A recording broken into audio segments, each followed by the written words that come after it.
ఏపీకి కేంద్ర కేబినెట్ శుభవార్త చెప్పింది. రాజమండ్రి విశాఖ మధ్య 3-4 రైల్వే లైన్ల నిర్మాణానికి ఆమోదిస్తూ తీర్మానం చేసింది.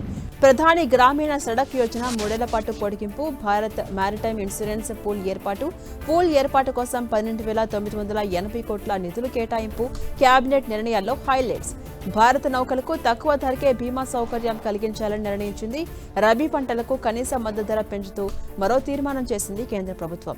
ఆంధ్రప్రదేశ్కు కీలకమైన రైల్వే ప్రాజెక్టుకు కేంద్ర ప్రభుత్వం ఆమోదం తెలపడంతో ముఖ్యమంత్రి చంద్రబాబు హర్షం వ్యక్తం చేశారు. ప్రధాని మోదీ కేంద్ర కేబినెట్కు ఎక్స్ వేదికగా ధన్యవాదాలు తెలియజేశారు చంద్రబాబు. రాజమండ్రి సమీపంలోని నిర్దవల్ నుంచి విశాఖపట్నం సమీపంలోని దువ్వాడ వరకు 3వ, 4వ రైల్వే లైన్ల నిర్మాణానికి కేంద్రం గ్రీన్ సిగ్నల్ ఇచ్చింది. ఈ ప్రాజెక్టులో భాగంగా గోదావరి నదిపై 4.3 కిలోమీటర్ల పొడవైన రైల్వే వంతెన నిర్మించబోతున్నారని చంద్రబాబు తన ట్వీట్లో పేర్కొన్నారు. దీనివల్ల ఆ మార్గంలో ట్రాఫిక్ రద్దీ గణనీయంగా తగ్గి ప్రయాణ సమయం ఆదా అవుతుందని వివరించారు.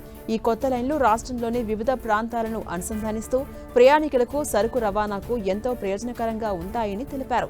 అంతేకాదు అన్నవరం, అంతర్వేది, ద్రాక్షారామం లాంటి ప్రముఖ ఆధ్యాత్మిక క్షేత్రాలకు వెళ్లే భక్తులకు మెరుగైన ప్రయాణ సౌకర్యం అందుబాటులోకి వస్తుందని ముఖ్యమంత్రి చంద్రబాబు అన్నారు. ఈ ప్రాజెక్టు రాష్ట్ర పారిశ్రామిక అభివృద్ధికి, ఓడరేవు ఆధారిత ఆర్థిక వ్యవస్థల అభివృద్ధికి కీలకమని అభిప్రాయపడ్డారు. స్వర్ణాంధ్ర, వికసిత భారత లక్ష్యాల సాధన దిశగా ఈ ప్రాజెక్టులు మరో ముందడుగు అని చంద్రబాబు పేర్కొన్నారు.